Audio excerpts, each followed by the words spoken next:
Let's do started. A few years ago, inflation was supposed to be temporary. That was the word. Temporary. Then groceries doubled. Rent exploded. Fast food started costing the same as a sit-down restaurant. And suddenly people weren't checking stock prices anymore.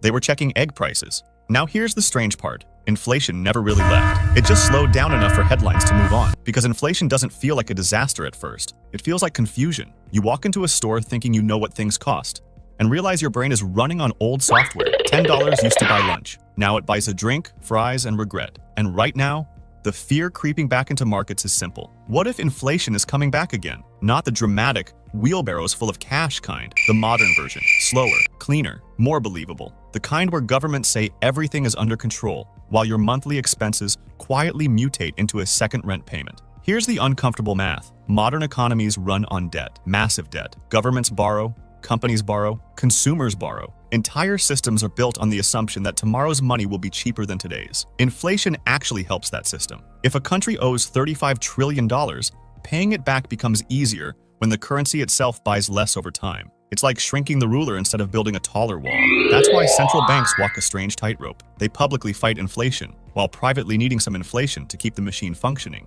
But after 2020, something changed. Governments injected trillions into economies almost overnight. Stimulus checks, emergency lending, cheap borrowing. Central banks created money at historic speed to prevent collapse, and it worked, at least initially. The economy survived. Markets recovered. Asset prices exploded upward. Tech stocks surged.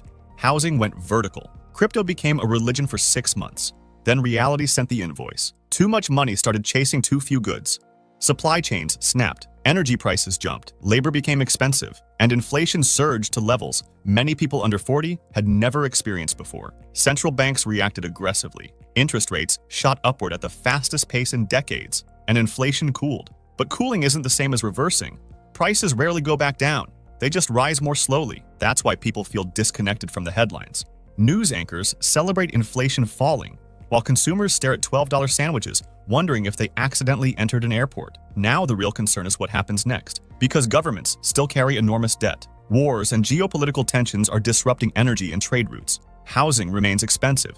Insurance costs are climbing. And artificial intelligence, ironically marketed as a productivity miracle, may increase corporate pricing power before it lowers costs. Meanwhile, central banks face an ugly choice. Keep interest rates high and risk breaking the economy. Lower them too early, and inflation could roar back stronger. That's the trap. And historically, inflation often comes in waves. The 1970s looked fixed more than once before prices surged again even harder. Every time policymakers relaxed too soon, inflation returned like a sequel nobody asked for, which raises a bigger question. Maybe inflation isn't a temporary crisis anymore. Maybe it's becoming the permanent background noise of modern economies, quietly reshaping how people live, save, work, date, eat, and plan their futures. Because when money itself becomes unstable, everything built on top of it starts behaving differently. And the scariest part? Most people don't notice the shift until their lifestyle disappears before their salary does.